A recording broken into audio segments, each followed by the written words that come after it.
Only 5% of our buying decisions are made consciously. It is the subconscious 95% that stores play tricks on. And with so much information to process and so little time, it makes sense that consumers ignore giving attention to things that interfere with their busy lives. The catch is, marketers are aware of this trend, and research has shown that their strategies are making us spend a lot more than we think. Today, we will be talking about how stores can create a unique shopping experience for consumers. This is called store atmospherics, which is when retail stores use layout, scent, lighting, touch, color, and more to affect consumer behavior.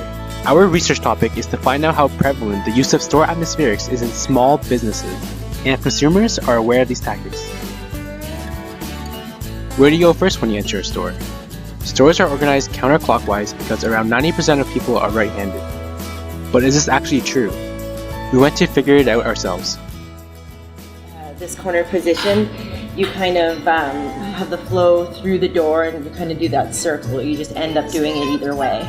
Okay. Just because the stuff in front of the cash tends to be like a little bit of a barrier when you first walk in. It kind of directs you to go towards that chair wall and then around those tables and then back into this room. You find that influences people to walk around the whole store? Definitely, yeah. Like having this kind of pit in the middle definitely makes it so that they tend to walk like around the whole thing, and having stuff on all the like exterior also tends to lend a hand to that.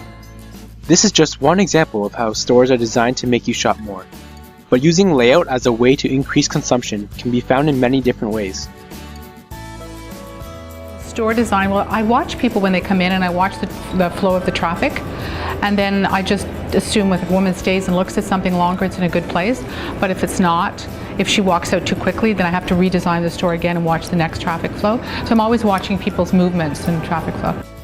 So our store, I would say seasonally, but I would also say like in terms of like any particular holidays that are coming up. So like Christmas, we'll do store changes. But outside of holidays, always a seasonal entire store flip or change.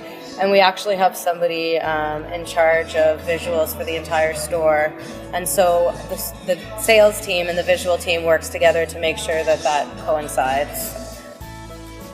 Who is the decision maker in the store design? So we try to do make changes on a weekly basis. However, we do not get a lot of inventory before the end of each month. So I would say on a monthly basis, we make most of our changes.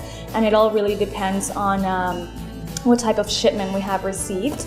I would say myself as the manager, I would make a decision on what goes in the windows, but I do pay really close attention to what M0A51 is doing in our Montreal offices. And I try to look up what they're doing in Europe and Asia, right? It's just for fresh ideas that we might not be getting here, so that's always really good. And depending on the season, an entire store's layout will need a few adjustments. It changes whenever we get new products, so I'd say like about once a month we're doing something new, but that can change, or like it depends on the month. You know, if there's like a holiday or something. I could change it every day, 3 times a day. I could change the window twice. I usually do the window twice, maybe once a week, twice a week. I change the window. And colors of the season too. They'll put brighter colors in the front.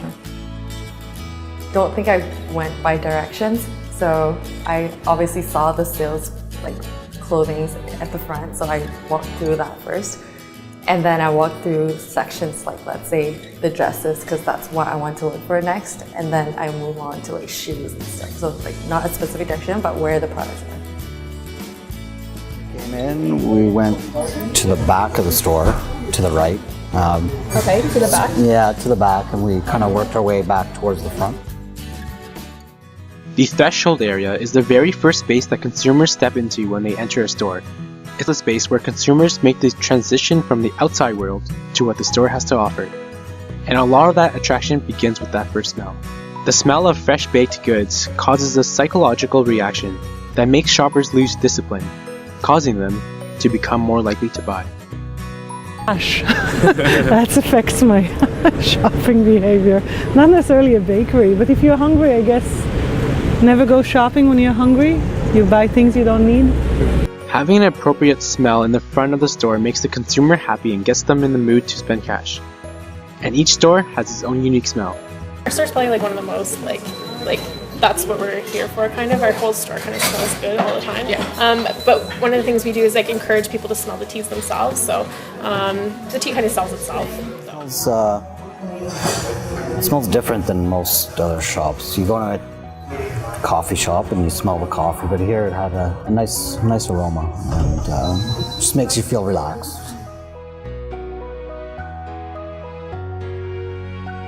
Always smell, first thing they smell is the leather, right? And you don't want to mask that. So I don't know if other stores actually take it, I mean, in terms of clothing retail, I would think that with leather it's self-explanatory and you want to keep it as it is. Usually you walk in here and you go, ooh, I love that smell, right? Hugo Boss actually spent 2 months tweaking the formula of its signature scent before getting it right. The ingredients? Light accents of fruits and citrus with a hint of cocoa filling the top note before a green floral heart of gardenia, jasmine, nougat, over a foundation of vanilla, sandalwood, cedarwood, and amber. Yeah. However, scent marketing isn't used in every store. We found that using no fragrances were more effective in certain target markets. I don't do any scents in the store. Yeah, I find some people have allergies or don't like certain smells. Have you given much thought to how lighting impacts a store? Lighting plays a very important role in showcasing store merchandise and is a big part of the store design. There are differences in perception depending on gender, age, and group of buyers. For example, stores like Abercrombie & Fitch and Hollister use dim lighting to create an atmosphere that allows teenagers to hang out and look for trendy teenage clothing, while other stores use bright white lighting as a strategy to extend the amount of time customers spend in the store. I don't go by how dim or like how bright the light is. Yeah, no, I mean like the colors obviously, but like in terms of like how dim or how bright it is, like it's not really. The way that light is directed onto shelves is also crucial. A combination of backlighting and accent lighting makes identification of merchandise easier and makes the presented goods look more attractive. The sounds you hear in a store also complement the overall image a store is trying to produce. A lot of retailers pipe in music specific to a store to appeal to their target market. Places in the mall targeted at teens tend to play high-volume pop music, whereas a high-end clothing store might play a soothing or classical music. Well, Francis helps me choose it, my dachshund. No, usually I go by the mood of the music. It's a more mature woman that shops in the store and more sophisticated and elegant kind of woman, so she doesn't really want, I do a lot of opera, background, soft music, that kind of thing. I choose it. You really like 60s music, and I feel like it does like kind of add to the vibe of the store, but sometimes you'll come in and you'll hear like pop or like yacht rock, but for me I just feel that like it kind of gives like a nice mellow vibe to have the 60s music playing when I'm at work. Research suggests that music at a loud volume gets people to move through the store quicker. 79% of consumers said that music encourages them to stay longer in stores. So our head office decides on the type of music, and we have a DMX player where there's pre-recorded tunes onto it, so the stores can select from approved channels, I guess you could say, and it's usually just sort of contemporary music that, you know, relates to our demographic. One study found that when restaurants play slow music rather than fast music, the relaxing atmosphere enables them to spend more and causes them to stay longer. Do you ever feel compelled to touch everything in the store when you go shopping? It's no mistake. Touching tends to lead to purchasing for most of us, and managers know this. Essentially, the more time an item spends in your hand, the more likely you are to purchase it. That means stores are designed for you to always pick things up. Oh yeah, we'd pick up the jars to smell them. Some of the other products that they had here, the cups. Did you know that Apple angles all their MacBook screens in its store to a precise 70 degrees? The main reason computer screens are slightly angled is to encourage customers to adjust the screen to their ideal viewing angle. In other words, to touch the computer. Shelf placement is an interesting new concept. People tend to gravitate to the center of the displays, and research shows that people are more likely to buy something when it's placed in the center. Yeah, the stuff that we keep towards the front of the store tends to do better than the stuff at the back of the store. Because people, I don't know what it is, but people tend to stop kind of in here. They'll do the tour and kind of stop in the front section. We interviewed an employee giving out food samples and asked for his comments about influencing customers through their senses. Yeah, sampling is a really good example of sensory marketing, you would call it. It's mostly the taste, obviously, but I guess also just experiencing the product, holding it, touching it, creates a sense of ownership that kind of leads people to buy things. I think it's really effective. I'd say maybe about 1 in 5, 1 in 6 people purchase the product, give or take. That's usually what we try and aim for, and that's usually what we get. Oh, also in terms of the senses, people always come up when I'm cooking things and say, oh, that's what smells so good in here, and so yeah, I think it does make a difference that way. According to the Color Marketing Group, 85% of shoppers purchase one product over another solely based on color. This is a major reason why stores display their products using a color theme.